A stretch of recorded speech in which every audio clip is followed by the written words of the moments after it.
What's up, folks? Welcome back to the channel. In this video, we're basically going to do a step-by-step process where you can set up professional headshots in a small area and knock out something very presentable for your client no matter where they are. So we're going to go one light at a time, go through the whole setup.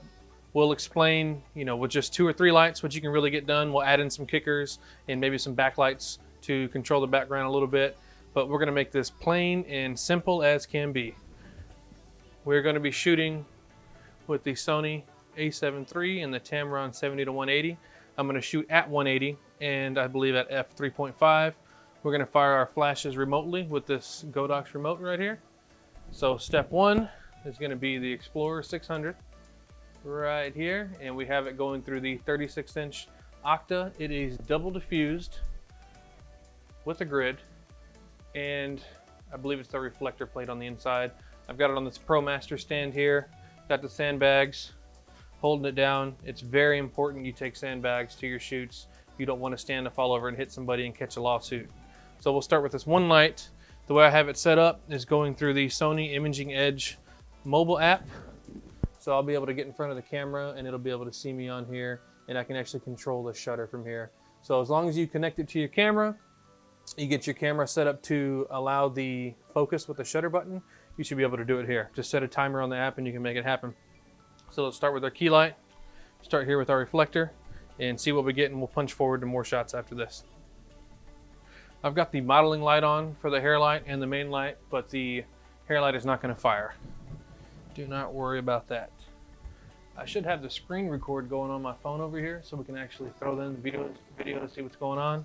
So I got my little chair set up, just key light, just reflector. That's all that's going to fire on this. So pardon my posing. I'm probably going to look goofy in my own damn pictures, but who cares? I need it for my social media and business cards. So I have the camera set to allow focus with the shutter button and a 5-second timer here on the phone. So I'm going to get my head in about position where I want to take the photo. Leave it in that spot. Press this button down for the acquire focus. And then when I let go, the 5-second countdown starts. Okay, so we can also view the photo here on the app. So if you press the display, it'll change. Press the play button and zoom in. It looks pretty darn good, except for my ugly ass face. The lighting and all that is not too bad. That's one light with the reflector, and the white background appears gray because I don't have a whole lot of light on the background and I pulled it away a little bit. Cool thing about this app is you can go in and control the shutter speed, you can control the f-stop and the ISO all right here from the app. In the menu you can go in and set your timer and your white balance and all that. I'm rolling on auto. So that's what our first light looks like. What we're going to do now is we want to turn on our key light that we have back here, the Godox AD200 in a square. I believe it's a newer softbox. Newer, I don't know how the hell you pronounce it, but we're going to turn that on. Okay, now I want everybody to remember that I kind of went through and set this up and dialed in on the power of the lights I'm going to use already. That way, it takes less time in the video. We'll go step by step and show each photo, but I don't want you to sit here and watch me have to do the test shots and dial and everything. So we've got main light on with the reflector. Now we're adding our hair light up here. Again, let me get in position. I think we're going to be about right here. Reach over and hit the shutter button.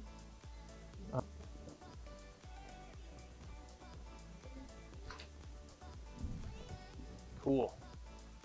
So let me go to the display, hit play. Now we can go back and forth and see the difference in these lights. Okay, so we went ahead and dialed in our key light with just the backlight and our reflector. Now, some already seems to just about any client. We've got our gray background. If we wanted to make the background white, we could just put in a little background light here behind me, shoot it up against there. Then we'll have 2 lights and a backdrop light, total of 3, and that's something completely deliverable to a client. So just for fun, I want to throw in a couple kicker lights. So if you go in somewhere and set this up, and just say you're going to be there 2 or 3 hours, you've got a whole team of headshots, 40, 50, up to 100 people or more, and you're going to be there all day. I like to bring enough lights just that way I have backups to guarantee I can, fix anything that goes down. And if I need all the lights, you can just make it happen. You can control all the little shadows. Sometimes I even use a mag bounce, I believe it's called, on a small stand in front instead of a under the chin. But let's throw in these kicker lights and show the difference. We've shown the main light, we've shown the back light, we've shown it with here with the reflector. Let's throw in these little kicker lights and see what we get. Now with these kicker lights, it is 2 Godox speed lights. Have them in the Photox strip boxes with the grid on there. I like to throw the grid on there when I'm doing this, especially if I want to keep the backdrop gray and don't want extra light spill on this white background. It'll really focus the light more towards the subject and not allow that extra spill out there. So let's throw in these little kicker lights, take a shot, and see what difference it makes. All right, here we go. Let's get the position about where we're going to be. Hit the button, and here we go. We can definitely see in here where it's adding that little kicker now to both sides of the face. I could probably even just turn this hair light off and just use these two instead of having that hair light up there. But if I wanted to move these kicker lights out, I would still have the hair light. So we can go back to where we just had 1 light, then we had 2 lights coming in, and then you'll see when the kicker turns on. Boom, right there. So 2 lights with the reflector. Then we have 4 lights here, which 2 of them are the kicker lights for that rim on the sides of the face. I really like this blend here coming in. So one more thing I want to do after this is we're going to throw a light on the backdrop, and we're going to see if we can blast this out white and see what we get. Okay. Man, I hate posing for photos. I don't know how models do it. There we go. White background. First try. Put it on 16th power. Let's do a quick walkthrough of what we did. Our main light, first photo, Explorer 600. Easy Glow 36-inch octa. Double diffuse with the reflector plate. Make sure your stand is weighed down. And I had the silver reflector here for filling in shadows under the chin. Second light we used was our hair light here, a Godox A200. Have it on the C stand. I don't remember exactly what brand. I got it from Adorama. It might be ProMaster. So for our next lights, we added in the kickers here in the Photox to fill in the kind of like a rim light, shadows on the side. Adds a nice little light going down, carving out cheekbones and stuff on the side of the face. And then we added our backdrop light to get the white background. And I'm using the Godox V1, the round head speed light with Magmod sphere on there. So what I want to do is use this entire setup that we have right here, all these lights. And if it's not too much trouble, I'm going to swap this background around and we'll get a black backdrop.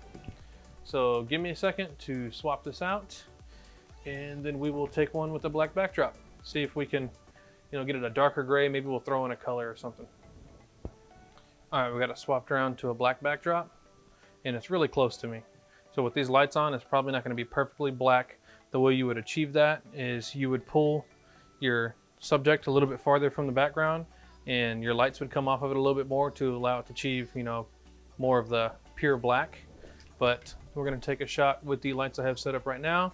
It should be a darker gray than what we saw originally, and we'll move from there and maybe throw on some colored gels and see what we get. Hit the shutter. So at this point in time, my audio completely quit. So I'm just going to tap in here at the end of the video and we'll just go over it from this point on. So at this time, I switched the background over to black. I still have all my lights on. That's the key light, the reflector, the hair light, and the 2 kicker lights coming from the back. And I swapped it over to black, left the backdrop light on. So we're not going to get pure black on this shot. We're going to get a little bit darker gray with a nice gradient with the round head on the V1. I like the gradient look on the back. It's okay to have a solid gray one. The way you would do that is just a little bit different light placements. Maybe we can go over that in a different video. But for this time, I like to use the gradient in almost all of my professional headshots, and I've got nothing but positive feedback so far from my clients with it. So let's go ahead and jump into the next one. This is the same deal. All the lights are on, except the only difference is I turned off the backdrop light to get more of a pure black look. It's not 100% pure black. That's hard to maintain 100% pure black without pulling your subject really far away from the background. So in any kind of office, client's living room, you can go in and do in a small area and get pretty good results. Not exactly pure black, but if you can get them far enough away from that subject with no light hitting it, you can get a really, really dark background. So I wanted to play around with the gels a little bit. I use the MagMod system quite a bit when I don't have the opportunity to set up a bunch of my softboxes, or I just don't have the capacity to carry them all with me. And in this case, for the backdrop light, I'm already using the sphere on all these, the mag sphere, but I threw in the blue mag gel and I turned up the power about 1 stop for the backdrop, because adding that blue gel on there turns down the exposure on your flash just a little bit. It turns out to be a pretty nice blue. There's also a gradient on it, and it matches somewhat to my shirt. I like to add in colors if a client requests that will either complement or match the colors in their outfits. I prefer lots of contrast in most of my photos. Now, all the ones we're showing here are straight out of camera. I didn't do any editing to them. But to add a little bit more contrast and still keep that nice color cast that I like to match my outfit, I went and turned my power down about 1.5 stops, almost 2 stops, and left that blue gel on there so we can really make your subject still pop out from the background while allowing the color to display in there. So let's do a quick recap here. Our first photo is only our main key light using a silver reflector. It's the Godox 8600 in a 36-inch octa, double diffused with a reflector plate and a grid. It allows just enough light to come onto your subject and hit the white background to give it this neutral gray look. In many cases, you can get away using just this one light. It'll totally work. Your clients will be satisfied. But if you want to start to pinpoint in more lights, fill in shadows, carve out features on people's faces, as you tap into more lights and just learn to control it more and just practice more and more and more. Me personally, I have fun doing this, but you'll start to get a different look by moving your lights around and develop your own style for headshots.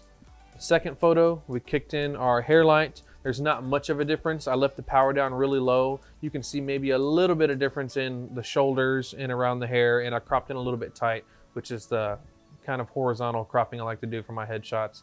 Just a slight difference there. I don't like to draw too much with it. But when you're setting up, sometimes if you want to see what your hair light's really doing, turn everything else off, turn your hair light on and start with that, dial it in how you want, and then kick on your main light. Now for the third photo, I brought in the kicker lights.